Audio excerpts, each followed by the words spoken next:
উত্তৰ অভয়াপুৰী সমষ্টিৰ জৰাজীৰ্ণ ৰাস্তাৰ কথা ক'লে শেষ নহ'ব।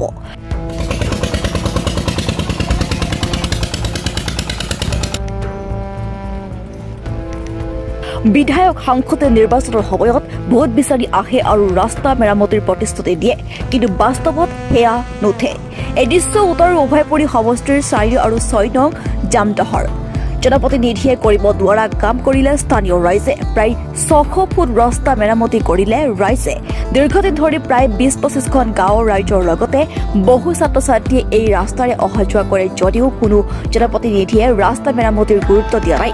ফলত স্থানীয় লোকে দান বৰঙণি সংগ্ৰহ কৰি 600 ফুট ৰাস্তা নিৰ্মাণ কৰে। স্থানীয় বিধায়ক আব্দুল বাতিন খণ্ডকাৰৰ সজিনগ্ৰাম সমষ্টিত নপৰাৰ বাবে গুৰুত্ব দিয়া নাই বুলি অভিযোগ কৰিছে। আমি কি বানাইছো ৰাস্তাটো দীঘলে কিমান বহলে কিমান?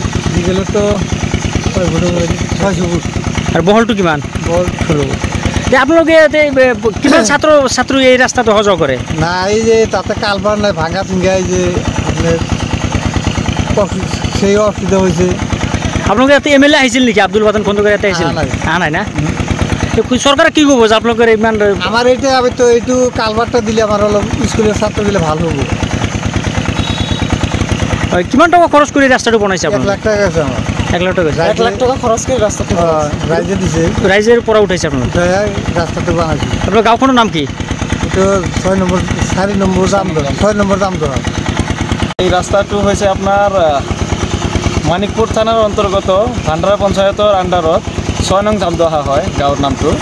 ইয়াতে আমাৰ মোটামুটি 600 ফুটমান দীঘল আৰু 16 ফুটমান বহল হ'ব। এই ৰাস্তাটো আমি ৰাইজৰ গাঁঠিৰ ধনেৰে ৰাস্তাখন নিৰ্মাণ কৰিছোঁ। নিৰ্বাচনৰ সময়ত ৰাইজক বহুত প্ৰতিশ্ৰুতি দিছে, কিন্তু আজিলৈকে এই 6 নং জামদহা গাঁৱত আজিলৈকে কোনো চৰকাৰী কোনো আঁচনি কিবা সা সুবিধা আমি পোৱা নাই। এতিয়া আমি যেহেতু ৰাস্তাৰ কাম আমি ৰাইজে মিলি বনাইছোঁ, আমাৰ যিখিনি পাৰিছোঁ কৰিছোঁ, আৰু বাকী আমাৰ সন্মুখত এটা দলঙৰ অলপ হেৰি আছে, মানে যাতায়াতৰ কাৰণে আমাৰ স্কুলত ল'ৰা ছোৱালী যোৱাৰ কাৰণে যিটো মূল যিটো ৰাস্তা হয়, এই ৰাস্তাৰ লাষ্টত এটা মানে কালপাৰৰ এটা ব্যৱস্থা কৰি দিলে আমাৰ ল'ৰা ছোৱালী স্কুলত যাবলৈ বহুত সুবিধা পাব। এইটোৱে আৰু জিলা প্ৰশাসনক আমি আবেদন জনাওঁ যে যাতে আমাৰ এই কালপাৰটো অনুগ্ৰহ কৰি বনাই দিয়ে। আব্দুল বাতিন খণ্ডকাৰ বিধায়ক হোৱাৰ নিৰ্বাচনৰ সময়ত ইয়াৰ কৰ্মকৰ্তা কিছু আমাৰ ইয়াত আহি বহুত আশ্বাস দিছিল যে আমাৰ ইয়াতে ৰাস্তা ঘাট হ'ব ভালকৈ, কিন্তু নিৰ্বাচনত জিকাৰ পিছত আমি তেওঁৰ মুখ আজিলৈকে দেখা নাই। মণিপুৰৰ পৰা কেৰামত আলীৰ ৰিপৰ্ট, এনি লাইভ।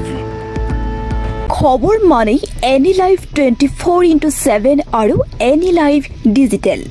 যিকোনো খবৰৰ বাবে যোগাযোগ কৰক 9387734920 আমাৰ এই নম্বৰত।